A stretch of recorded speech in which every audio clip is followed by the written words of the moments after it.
आज हम पढ़ेंगे एनसीईआरटी कक्षा 6 की चैप्टर नंबर 3 पदार्थों का पृथक्करण का क्वेश्चन आंसर। पहला क्वेश्चन चलिए हम पढ़ते हैं। हमें किसी मिश्रण से निम्नलिखित विभिन्न अवयवों का पृथक करने की आवश्यकता क्यों होती है? 2 उदाहरण लिखिए। ठीक है, हम आंसर बताते हैं। किसी मिश्रण के विभिन्न अवयवों को पृथक करने की आवश्यकता पहला होती है हानिकारक तथा अनुपयोगी पदार्थों को हटाने के लिए। दूसरा होता है उन्हें अलग से उपयोग करने के लिए। उदाहरण है जो 2 उदाहरण पूछे गए हैं। चावलों से पत्थरों को पृथक करना। दूसरा है मक्खन प्राप्त करने के लिए दूध से मंथन करना। फिर दूसरा क्वेश्चन, निष्पादन से क्या अभिप्राय है या क्या कहते हैं? यह कहाँ उपयोग किया जाता है? फिर आज देखते हैं कहाँ उपयोग किया जाता है।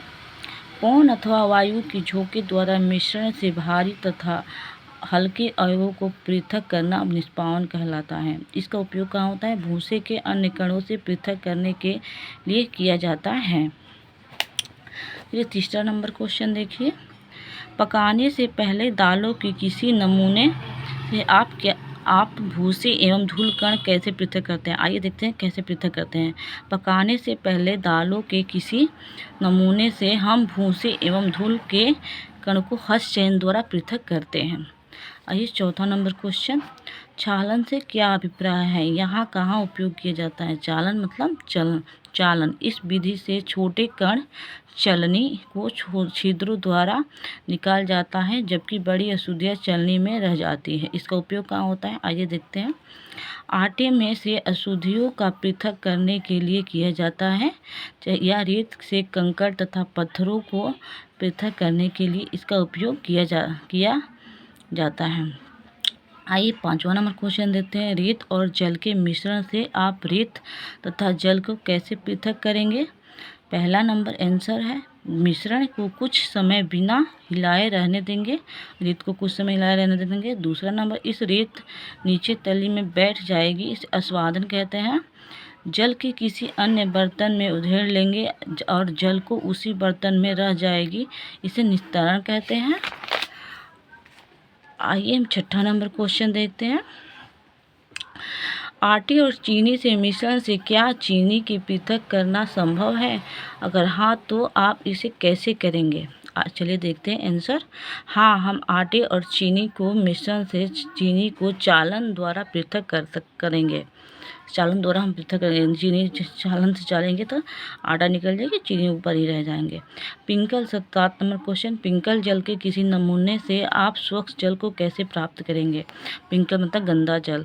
ये देखते हैं। पहला, पिंकल जल को कुछ समय बिना हिलाए रहने देंगे, इसे मिट्टी नीचे तली में बैठ जाएगी, आस्वादन कहते हैं। जल के किसी अन्य बर्तन में उधेड़ लेंगे या फिल्टर पत्र के उपयोग से इसका निस्यंदन करके स्वच्छ जल प्राप्त करेंगे, जिसे निस्यंदन कहते हैं।